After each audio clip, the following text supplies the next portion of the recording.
Hello, everyone. I am Matt Williamson. Let's talk Desmond King. I like it. I like it quite a bit. So 90% of this podcast is going to tell you guys what the Steelers are getting in Desmond King. And I like this move quite a bit. It really fortifies the secondary. I liked him a lot coming out of school. I thought he would, at Iowa, by the way, I thought he'd have got drafted higher than he did. I thought he was more like a second or third round pick. And his first couple of years in the league, he was excellent. I mean, not just okay. He was very, very good. Now, here's the type of player he is. He is a shade under 5'10". He's 5'9" and 7/8". He's 5'10". But he's 201 pounds. Like, he's got wide shoulders, kind of a square Sidney Crosby type build. You know, he's not a long, lanky guy, but he's very sturdy, tough, physical. He will tackle, and he's not a burner. He didn't test tremendously well. He ran a 4.6 flat back at his combine. But frankly, I'm not real worried about his combine this late into his career. I mean, he's been in the league now for 6 years. And pigeonholed basically, and rightfully so, early in his career as a slot. Near the line of scrimmage, near the ball, can mix it up, all those things. So I'm looking at his snap counts now. Early in his career, for the first 4 years, he was almost exclusively a slot. You know, like he played 17, 25, 8, 21 snaps as an outside corner those first 4 years, as opposed to 5 to 675 in the slot. So almost always a slot. But the last 2 years are total opposite, which I find interesting.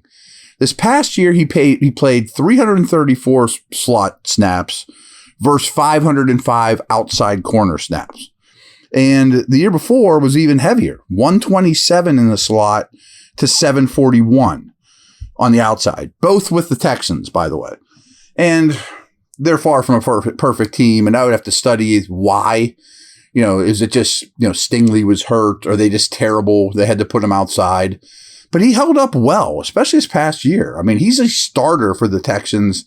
When you looked at their preseason stuff, he ran with the ones the entire time.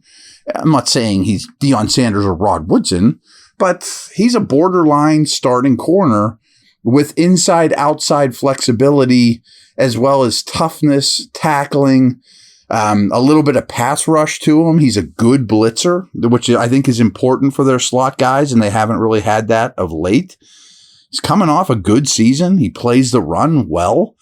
He might be one of their 5 or 6 best defensive backs now. Probably not. Peterson, Porter, Wallace are your 3 corners and nickel with 2 safeties. But I would think he's fighting Sullivan for the dime back. And in a way, he's not as good as this guy, but he has some Cam Sutton-like qualities in terms of how they'll use him.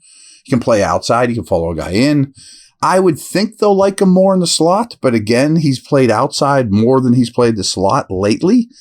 And I find it interesting, too, because he also has some punt return history. Was he, again, Deion Sanders returning punts? No, but he could do it. And I keep picking on Gunnar Olszewski, but it makes you wonder, is Gunnar, his backup punt return skills, less needed now than ever?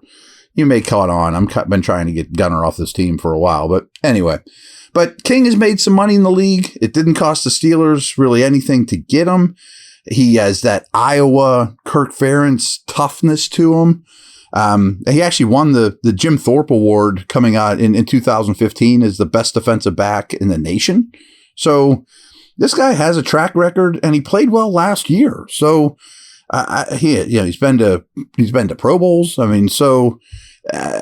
think this guy's interesting. I can see why they jumped on it, and I think it's a great addition. Considering this late in the process, it's not the next Joe Hayden my exuberance is for a backup / role player. He's not the long-term answer, but to pick him up in late August for what you're getting and the way he fits this style of defense and what they want to do in terms of toughness and character and versatility, I think he's exactly what the doctor ordered. So I'm thrilled with this move. I'll be back in a minute here for two other little notes. They're not great, but it's something to discuss. It's topical.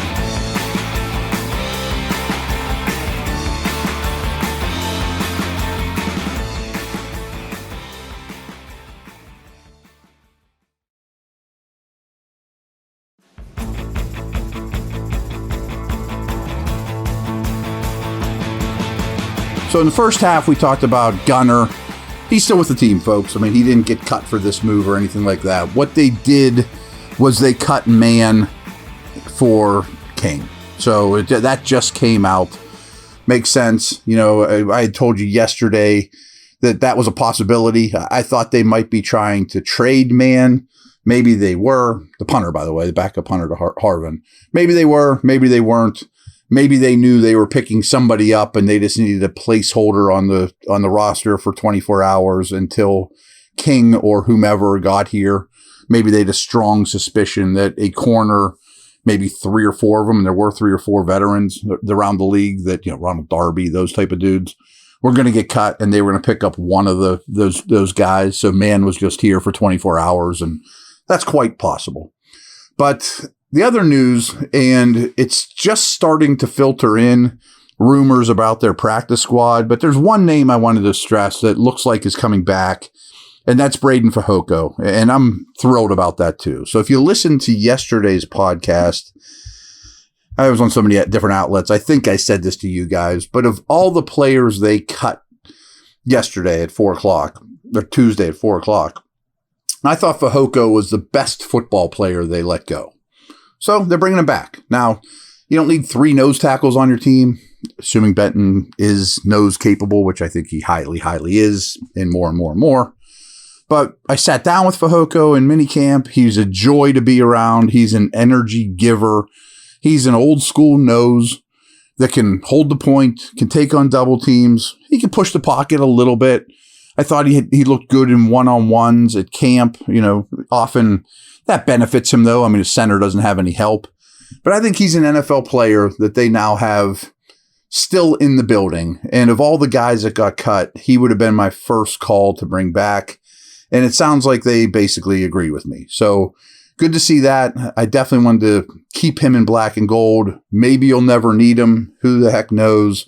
But I think Fehoko has value, and you can see what they saw in him when they signed him originally, and apparently they want to keep him around. Good for him. I hope he gets an opportunity at some point.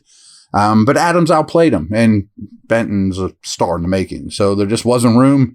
This league is brutal. So I was very happy with that. I mean, I think that the Fehoko and especially King situation with this team are very promising. So more practice squad talk, I would imagine, tomorrow as we get more info.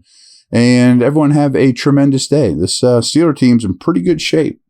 Side note, I've been doing lots of Niner homework, and we'll be talking about that heavy coming up here. Really, really interesting team, really interesting game. Can't wait. So I'm starting to get really revved up here for the regular season.